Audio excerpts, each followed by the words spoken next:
Hello viewer, সবাই কেমন আছো? আশা করি সবাই ভালো আছো। আজকে আমি ডাল চচ্চড়ি রেসিপি করে দেখাবো। এটা খুব সাধারণই রান্না, কিন্তু এই রান্নাটা খেতে অসাধারণ লাগে। এটা রুটির সাথে বা ভাতের সাথে খুব ভালোবাসি খেতে। এবং আমাদের ফ্যামিলি, আমাদের ঠাকুমা ঠাকুরদা এবং তাদের পূর্বপুরুষও এই রান্নাটা নিয়ে এসেছে। এই রান্নাটা খেতে তারা খুবই ভালোবাসে। প্রথমে আমি ভালো করে ডাল ধুয়ে একটা বাটিতে রাখলাম। এদিকে কুচো করে আমি পেঁয়াজ রসুন কেটে রেখে দিয়েছি আর টমেটম কেটে রেখে দিয়েছি।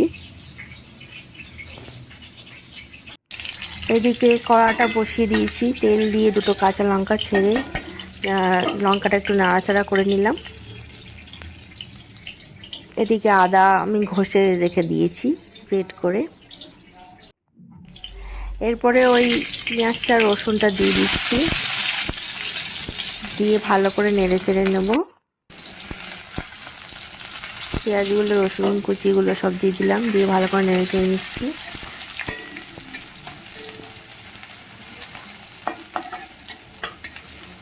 পেঁয়াজগুলো আমি লাল লাল করে ভেজে নেব। এরপর দিয়ে দিচ্ছি ওই গ্রেট করা আদা কুচি, দিয়ে আমি ভালো করে নেড়ে নিচ্ছি।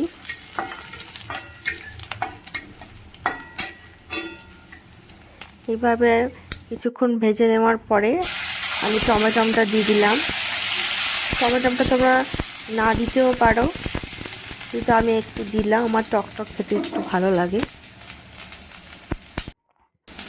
এরপর আমি ওই ডালটা দিয়ে দিলাম। সমস্ত কিছু ভাজা হয়ে যাওয়ার পরে ডালটা দিয়ে ডালটা আমি কিছুক্ষণ তেলের ওপর সব কিছুর ওপর নাড়তে থাকবো। ডালটা অনেকক্ষণ ধরে একটু নাড়বো। এরপর নুন আর হলুদ দিয়ে দেবো, দিয়ে নেড়ে চেড়ে আমি জল ঢেলে দিলাম। একটু অল্প এক বাটি মতনই জল দেব, বেশি জল দেব না, 1 বাটি কি 1.5 বাটি মতো দিয়ে আমি চাপা দিয়ে দিলাম।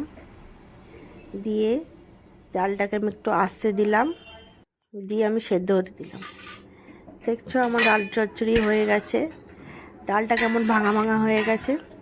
এরকম ডাল চচ্চড়ি ভাতের সাথে খেতে, গরম গরম ভাতের সাথে আর আলু ভাতে দিয়ে ভালো লাগে, আর রুটির সাথে খেতে আরও সুন্দর লাগে।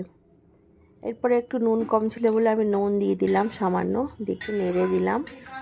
ভিডিওটা ভালো লাগলে আপনারা অবশ্যই লাইক করবেন, সাবস্ক্রাইব করবেন, কমেন্ট করে জানাবেন। আরও নতুন নতুন রেসিপি পেতে আমার চ্যানেলটাকে ফলো করবেন। ভালো থাকবেন, সুস্থ থাকবেন। ধন্যবাদ সকলকে ভিডিওটা শেষ পর্যন্ত দেখার জন্য।